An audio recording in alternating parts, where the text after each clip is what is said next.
أعوذ بالله من الشيطان الرجيم. بسم الله الرحمن الرحيم. والمحصنات من النساء إلا ما ملكت أيمانكم كتاب الله عليكم، وأحل لكم ما وراء ذلكم أن تبتغوا بأموالكم محصنين غير مسافحين، فما استمتعتم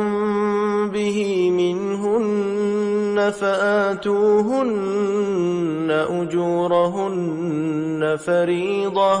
ولا جناح عليكم فيما تراضيتم به من بعد الفريضة، إن الله كان عليما حكيما. ومن لم يستطع منكم طولا أن ينكح المحصنات المؤمنات فمما ملكت أيمانكم من فتياتكم المؤمنات، والله أعلم بإيمانكم، بعضكم من بعض، فانكحوهن بإذن أهلهن وآتوهن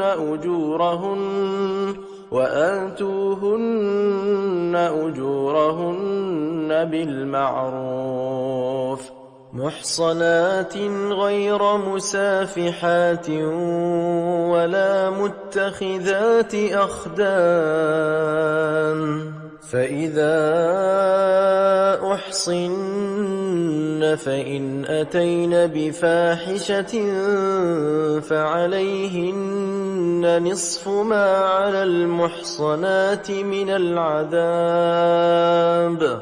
ذلك لمن خشي العنة منكم، وأن تصبروا خير لكم، والله غفور رحيم. يريد الله ليبين لكم ويهديكم سنن الذين من قبلكم ويتوب عليكم، والله عليم حكيم. والله يريد أن يتوب عليكم ويريد الذين يتبعون الشهوات أن تميلوا ميلا عظيما. يريد الله أن يخفف عنكم وخلق الإنسان ضعيفا. يا أيها الذين آمنوا لا تأكلوا أموالكم بينكم بالباطل إلا أن تكون تجارة عن تراض منكم، ولا تقتلوا أنفسكم، إن الله كان بكم رحيما. ومن يفعل ذلك عدوانا وظلما فسوف نصليه نارا، وكان ذلك على الله يسيرا. إن تجتنبوا كبائر ما تنهون عنه نكفر عنكم سيئاتكم وندخلكم مدخلا كريما. ولا تتمنوا ما فضل الله به بعضكم على بعض، للرجال نصيب مما اكتسبوا وللنساء نصيب مما اكتسبن، واسألوا الله من فضله إن إن الله كان بكل شيء عليما ولكل جعلنا موالي مما ترك الوالدان والأقربون والذين عقدت أيمانكم فآتوهم نصيبهم إن الله كان على كل شيء شهيدا الرجال قوامون على النساء بما فضل الله بعضهم على بعض وبما أنفقوا من أموالهم فالصالحات قانتات حافظات للغيب بما حفظ الله واللاتي تخافون نشوزهن فعظوهن واهجروهن في المضاجع واضربوهن فإن أطعنكم فلا تبغوا عليهن سبيلا إن الله كان عليا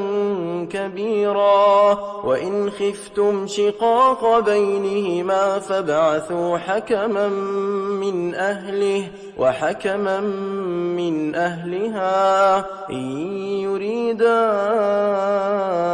إصلاحا يوفق الله بينهما إن الله كان عليما خبيرا واعبدوا الله ولا تشركوا به شيئا وبالوالدين إحسانا وبذي القربى واليتامى والمساكين والجار ذي القربى والجار الجنب والصاحب بالجنب وابن السبيل وما ملكت أيمانكم إن الله لا يحب من كان مختالا فخورا الذين يبخلون ويأمرون الناس بالبخل ويكتمون ما آتاهم الله من فضله وأعتدنا للكافرين عذابا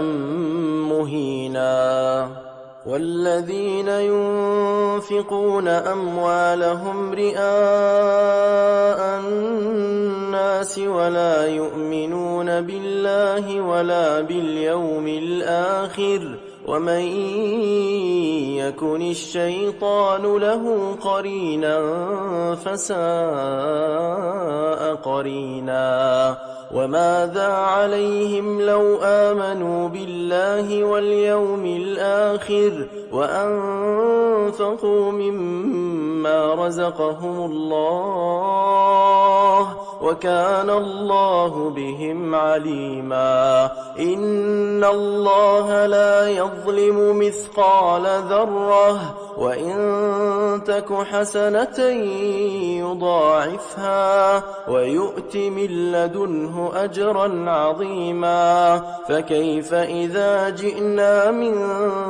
كل أمة بشهيد وجئنا بك على هؤلاء شهيدا يومئذ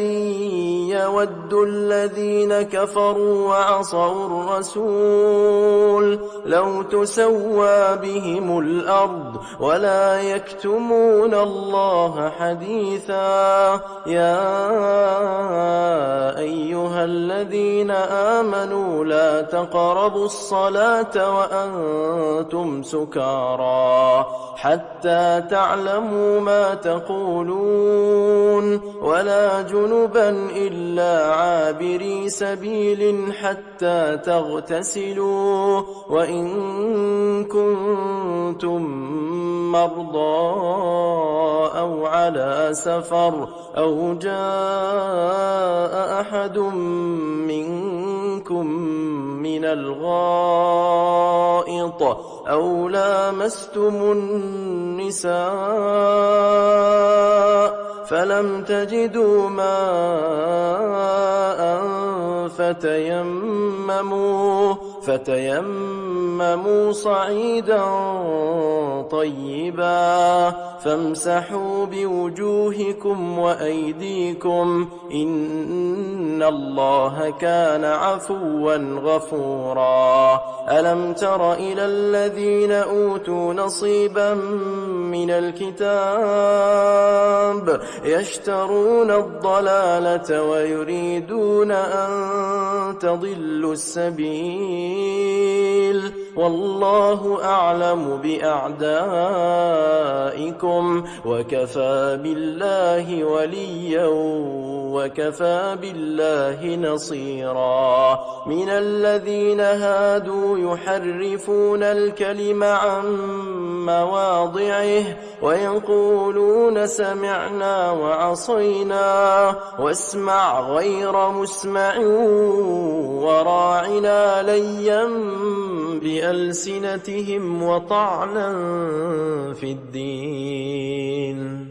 ولو أنهم قالوا سمعنا وأطعنا واسمع وانظرنا لكان خيرا لهم وأقوم ولكن لعنهم الله بكفرهم فلا يؤمنون إلا قليلا يا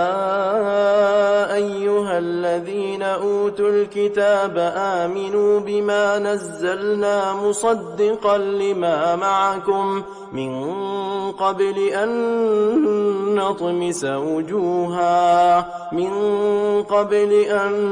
نطمس وجوها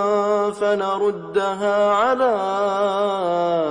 أدبارها أو نلعنهم كما لعنا أصحاب السبت وكان أمر الله مفعولا إن الله لا يغفر أن يشرك به ويغفر ما دون ذلك لمن يشاء ومن يشرك بالله فقد افترى إثما عظيما ألم تر إلى الذين يزكون أنفسهم بل الله يزكي من يشاء ولا يظلمون فتيلا انظر كيف يفترون على الله الكذب وكفى به إثما مبينا ألم تر إلى الذين أوتوا نصيبا من الكتاب يؤمنون بالجبت والطاغوت ويقولون للذين كفروا هؤلاء أهدى من الذين آمنوا سبيلا أولئك الذين لعنهم الله ومن يلعن الله فلن تجد له نصيرا أم لهم نصيب من الملك فإذا لا يؤتون الناس نقيرا أم يحسدون الناس على ما آتاهم الله من فضله فقد آتينا آل إبراهيم الكتاب والحكمة وآتيناهم ملكا عظيما فمنهم من آمن به ومنهم من صد عنه وكفى بجهنم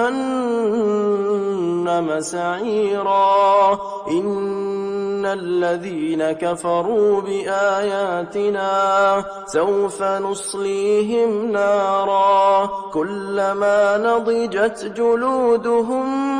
بدلناهم جلودا غيرها ليذوقوا العذاب إن إن الله كان عزيزا حكيما. والذين آمنوا وعملوا الصالحات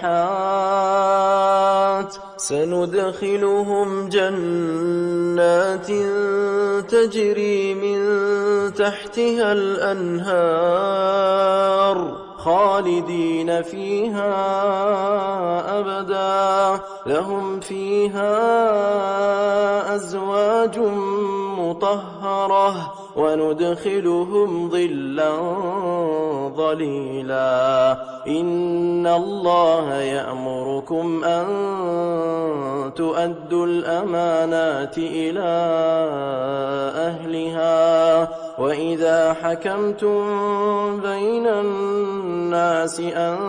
تحكموا بالعدل إن الله نعم يعظكم به إن الله كان سميعا بصيرا. يا أيها الذين آمنوا أطيعوا الله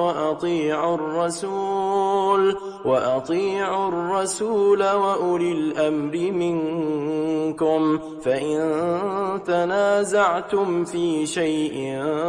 فردوه إلى الله والرسول إن كنتم تؤمنون بالله واليوم الآخر ذلك خير وأحسن تأويلا. ألم تر إلى الذين يزعمون أنهم آمنوا بما أنزل إليك وما أنزل من قبلك يريدون أن يتحاكموا إلى الطاغوت وقد أمروا أن يكفروا به ويريد الشيطان أن يضلهم ضلالا بعيدا. وإذا قيل لهم تعالوا إلى ما أنزل الله وإلى الرسول رأيت المنافقين يصدون عنك صدودا. فكيف إذا أصابتهم مصيبة بما قدمت أيديهم ثم جاءوك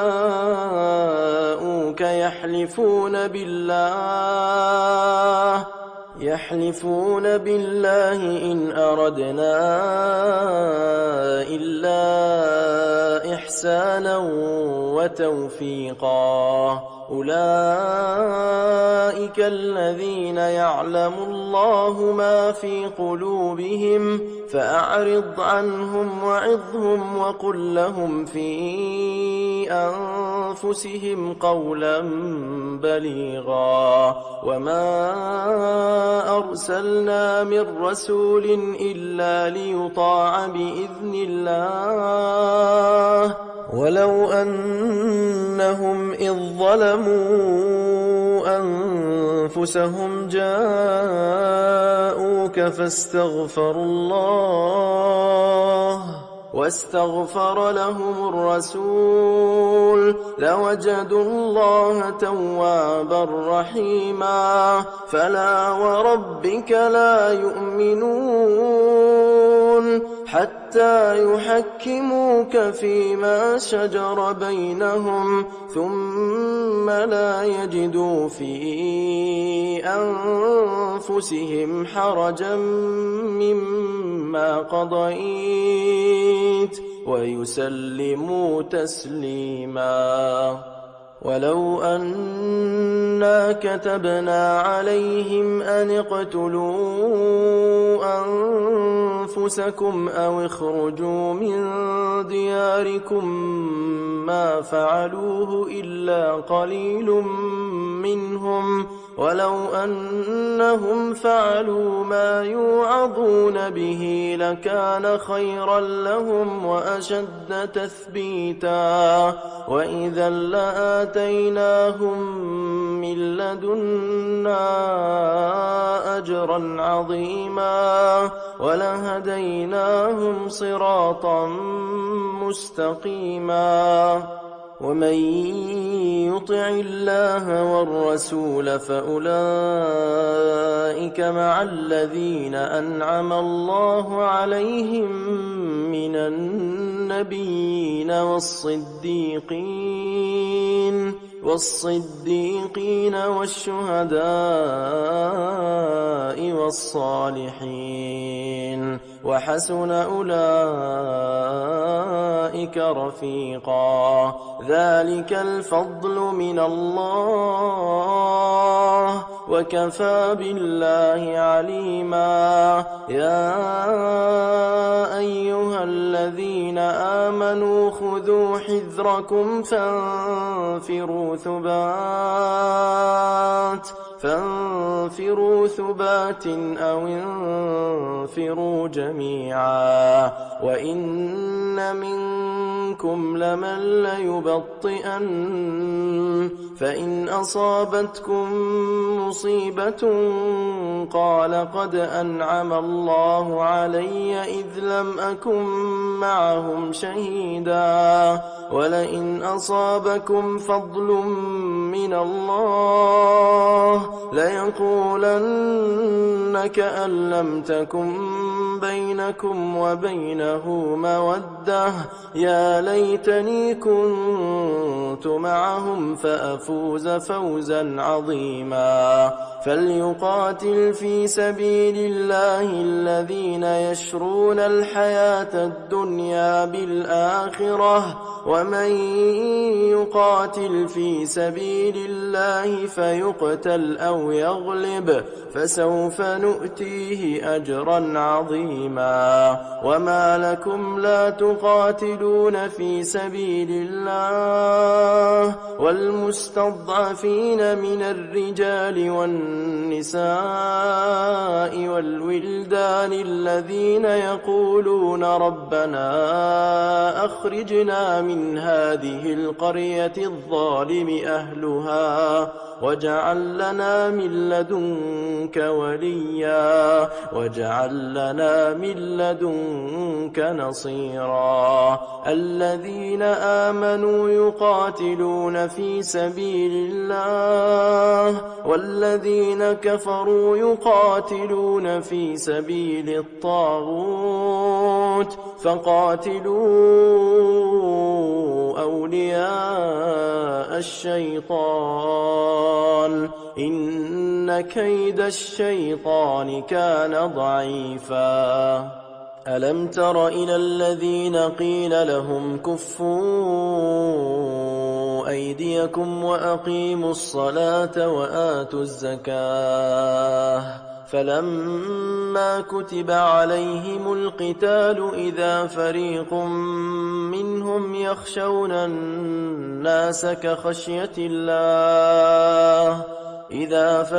منهم يخشون الناس كخشية الله أو أشد خشية وقالوا ربنا لم كتبت علينا القتال لولا أخرتنا إلى أجل قريب قل متاع الدنيا قليل والآخرة خير لمن اتقى ولا تظلمون فتيلا أينما تكونوا يدرككم الموت ولو كنتم في بروج مشيدة وإن تصبهم حسنة يقولوا هذه من عند الله وإن تصبهم سيئة يقولوا هذه من عندك قل كل من عند الله فما لهؤلاء القوم لا يكادون يفقهون حديثا ما أصابك من حسنة فمن الله وما أصابك من سيئة فمن نفسك وأرسلناك للناس رسولا وكفى بالله شهيدا من يطع الرسول فقد أطاع الله ومن تولى فما أرسلناك عليهم حفيظا ويقولون طاعة فإذا برزوا من عندك بيت طائفة منهم غير الذي تقول والله يكتب ما يبيتون فأعرض عنهم وتوكل على الله وكفى بالله وكيلا أفلا يتدبرون القرآن ولو كان من عند غير الله لوجدوا فيه اختلافا كثيرا وإذا جاءهم أمر من الأمن أو الخوف أذاعوا به ولو ردوه إلى الرسول وإلى أولي الأمر منهم لعلمه الذين يستنبطونه منهم ولولا فضل الله عليكم ورحمته لاتبعتم الشيطان إلا قليلا فقاتل في سبيل الله لا تكلف إلا نفسك وحرض المؤمنين عسى الله أن يكف بأس الذين كفروا والله أشد بأسا وأشد تنكيلا من يشفع شفاعة حسنة يكن له نصيب منها ومن يشفع شفاعة سيئة يكن له كفل منها وكان الله على كل شيء مقيتا وإذا حييتم بتحية فحيوا بأحسن منها أو ردوها إن الله كان على كل شيء حسيبا الله لا إله إلا هو ليجمعنكم إلى يوم القيامة لا ريب فيه ومن أصدق من الله حديثا فما لكم في المنافقين فئتين والله أركسهم بما كسبوا أتريدون أن تهدوا من أضل الله ومن يضلل الله فلن تجد له سبيلا ودوا لو تكفرون كما كفروا فتكونون سواء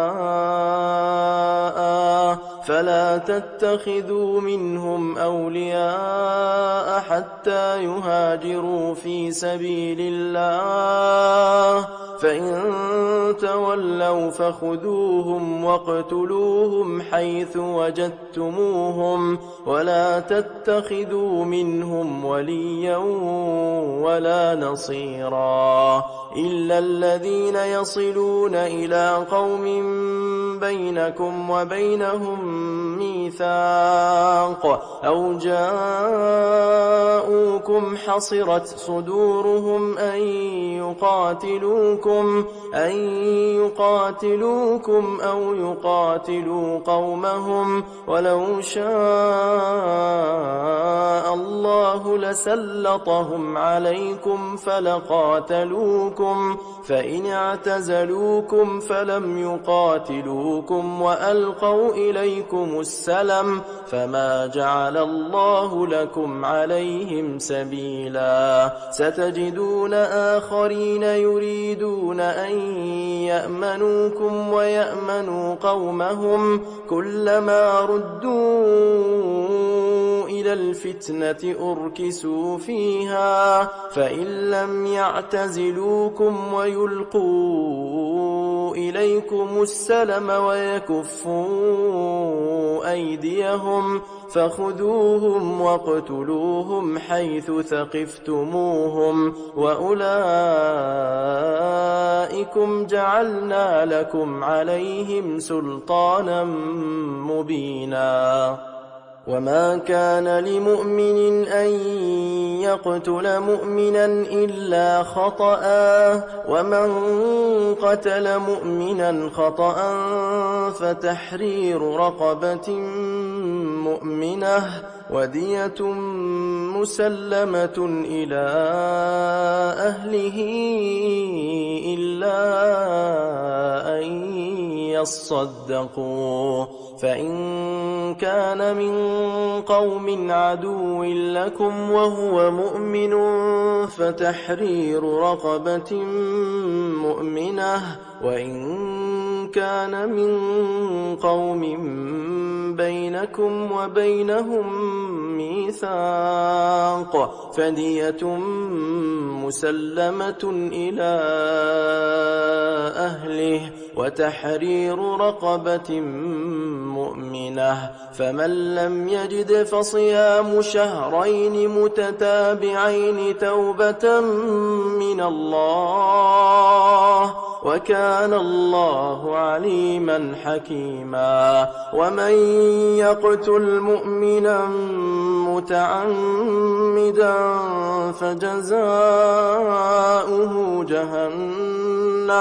فجزاؤه جهنم خالدا فيها وغضب الله عليه ولعنه وأعد له عذابا عظيما يا أيها الذين آمنوا إذا ضربتم في سبيل الله فتبينوا ولا تقولوا لمن ألقى إليكم السلام لست مؤمنا تبتغون عرض الحياة الدنيا فعند الله مغانم كثيرة كذلك كنتم من قبل فمن الله عليكم فتبينوا إن الله كان بما تعملون خبيرا لا يستوي القاعدون من المؤمنين غير أولي الضرر والمجاهدون في سبيل الله بأموالهم وأنفسهم فضل الله المجاهدين بأموالهم وأنفسهم على القاعدين درجة وكلا وعد الله الحسنى وفضل الله المجاهدين على القاعدين أجرا عظيما درجات منه ومغفرة ورحمة وكان الله غفورا رحيما إن الذين توفاهم الملائكة ظالمي أنفسهم قالوا فيم كنتم قالوا كنا مستضعفين في الأرض قالوا ألم تكن أرض الله واسعة فتهاجروا فيها فأولئك مأواهم جهنم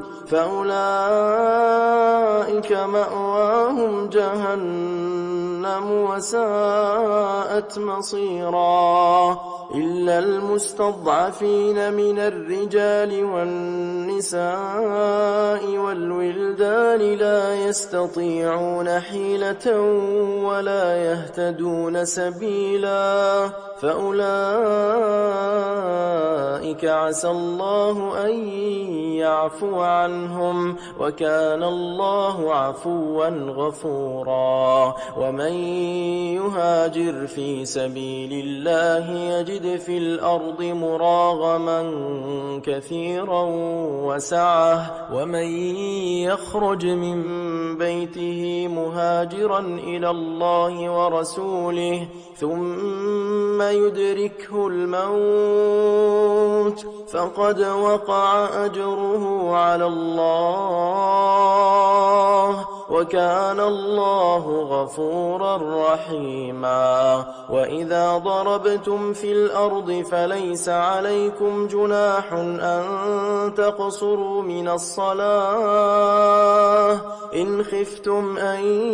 يفتنكم الذين كفروا إن الكافرين كانوا لكم عدوا مبينا وإذا كنت فيهم فأقمت لهم الصلاة فلتقم طائفة منهم معك وليأخذوا أسلحتهم فإذا سجدوا فليكونوا من ورائكم ولتأت طائفة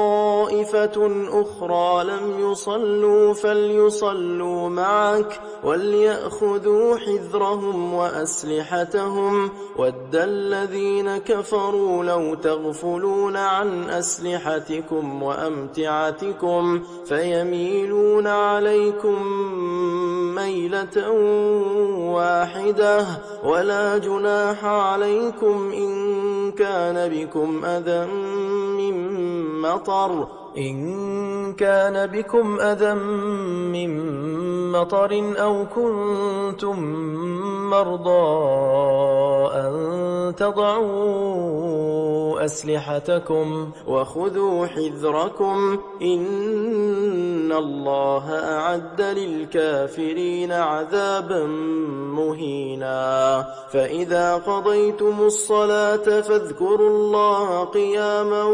وقعودا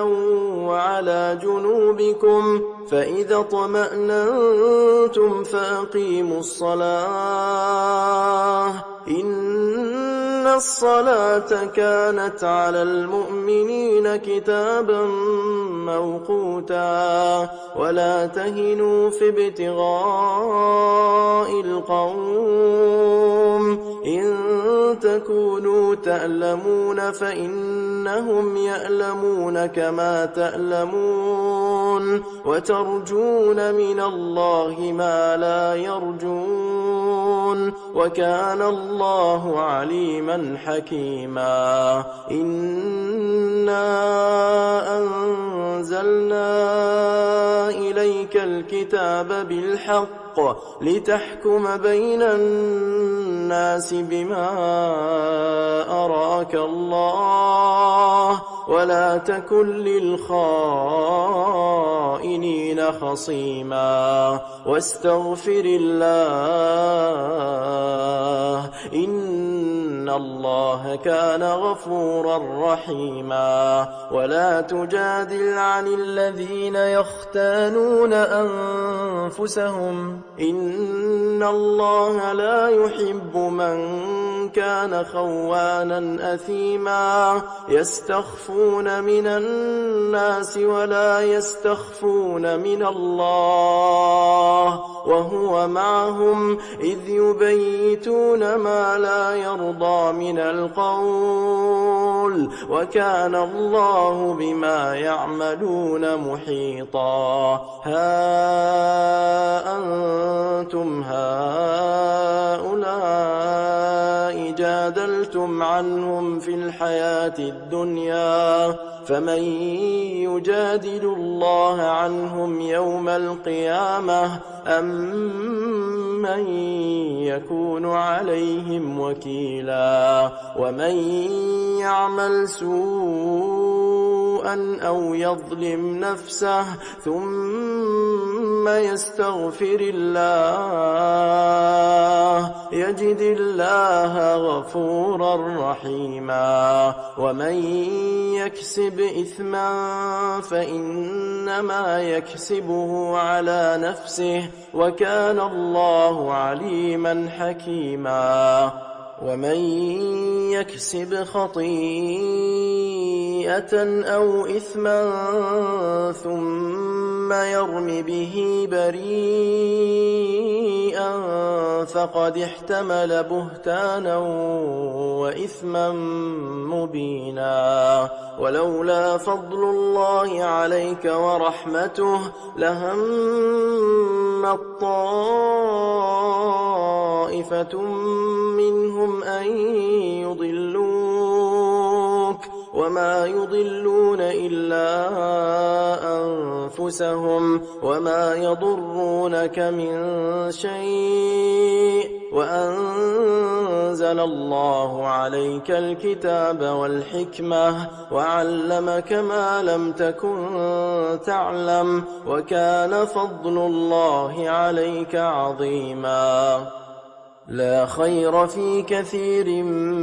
من نجواهم إلا من أمر بصدقة أو معروف أو إصلاح بين الناس ومن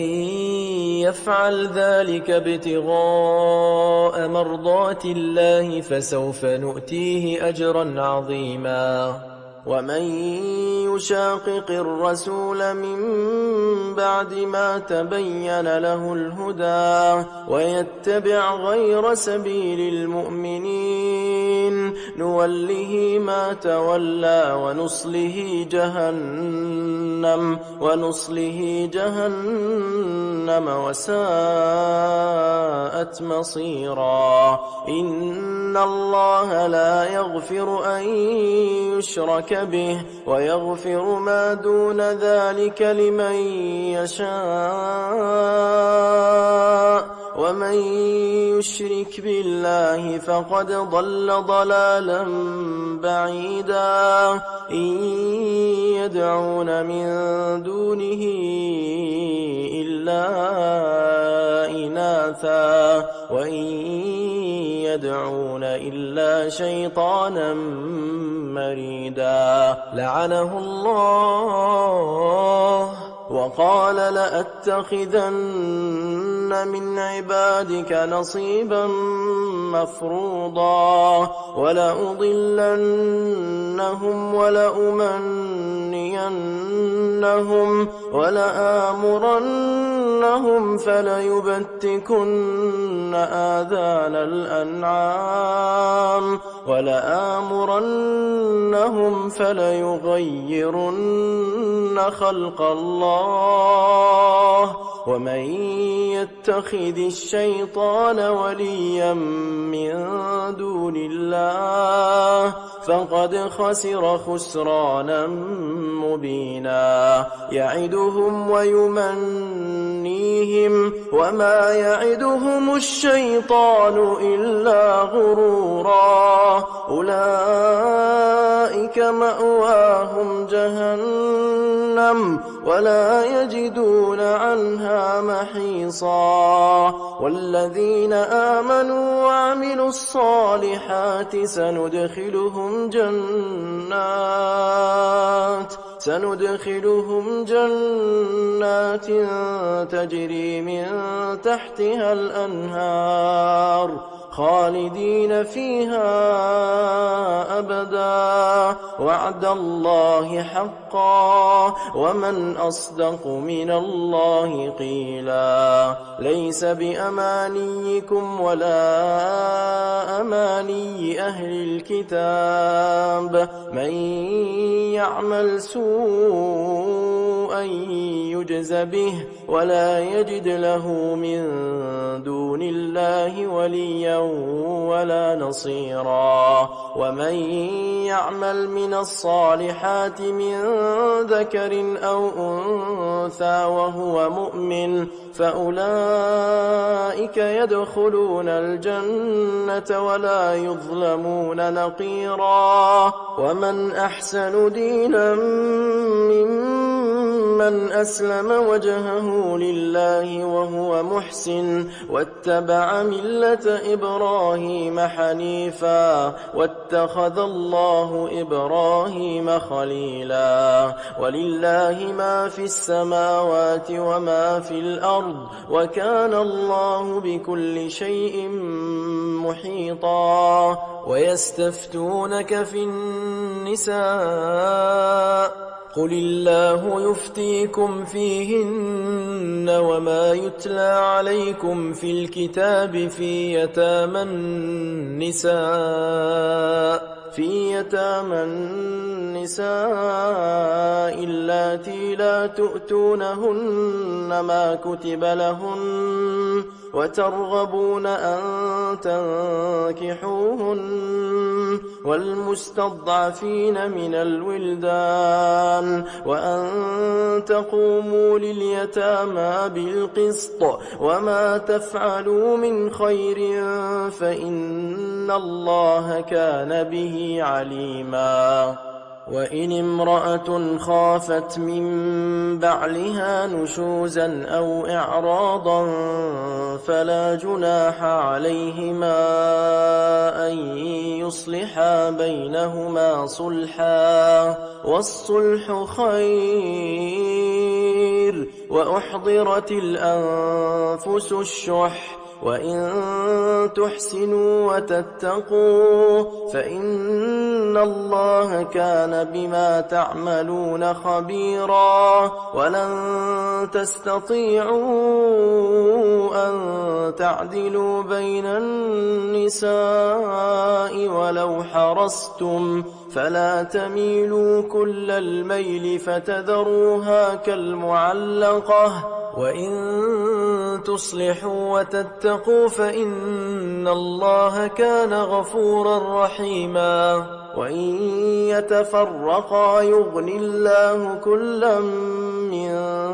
سعته وكان الله واسعا حكيما. ولله ما في السماوات وما في الأرض ولقد وصينا الذين أوتوا الكتاب من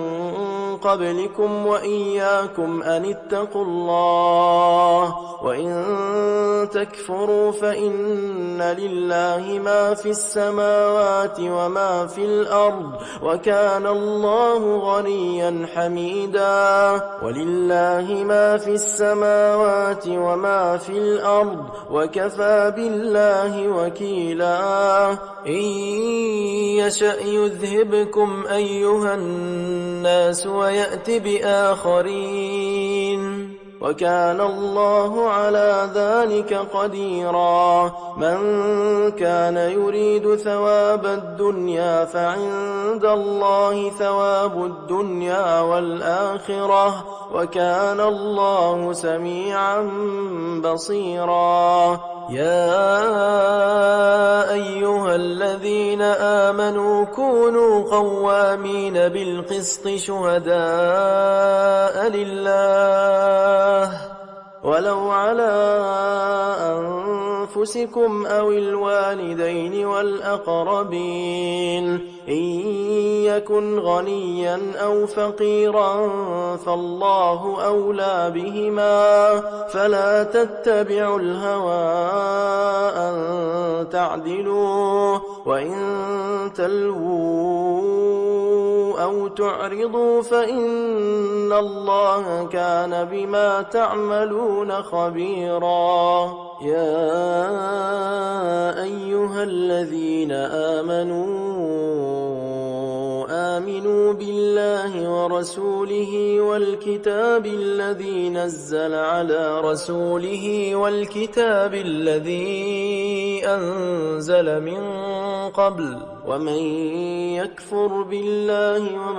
وملائكته وكتبه ورسله واليوم الآخر فقد ضل ضلالا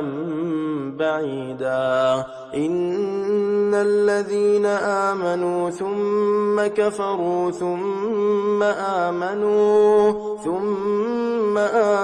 ثم كفروا ثم ازدادوا كفرا لم يكن الله ليغفر لهم ولا ليهديهم سبيلا بشر المنافقين بأن لهم عذابا أليما الذين يتخذون الكافرين أولياء من دون المؤمنين أيبتغون عندهم العزة فإن العزة لله جميعا وقد نزل عليكم في الكتاب أن إذا سمعتم آيات الله يكفر بها ويستهزأ بها فلا تقعدوا معهم حتى يخوضوا في حديث غيره إنكم إذا مثلهم إن الله جامع المنافقين والكافرين في جهنم جميعا الذين يتربصون بكم فإن كان لكم فتح من الله قالوا ألم نكن معكم وإن كان للكافرين نصيب قالوا ألم نستحوذ عليكم ونمنعكم من المؤمنين فالله يحكم بينكم يوم القيامة ولن يجعل الله للكافرين على المؤمنين سبيلا إن المنافقين يخادعون الله وهو خادعهم وإذا قاموا إلى الصلاة قاموا كسالى يراءون الناس ولا يذكرون الله إلا قليلا مذبذبين بين ذلك لا إله هؤلاء ولا إله هؤلاء ومن يضلل الله فلن تجد له سبيلا يا أيها الذين آمنوا لا تتخذوا الكافرين أولياء من دون المؤمنين أتريدون أن تجعلوا لله عليكم سلطانا مبينا إن المنافقين في الدرك الأسفل من النار ولن تجد لهم نصيرا إلا الذين تابوا وأصلحوا واعتصموا بالله وأخلصوا دينهم لله فأولئك مع المؤمنين وسوف يؤتي الله المؤمنين أجرا عظيما ما يفعل الله بعذابكم إن شكرتم وآمنتم وكان الله شاكرا عليما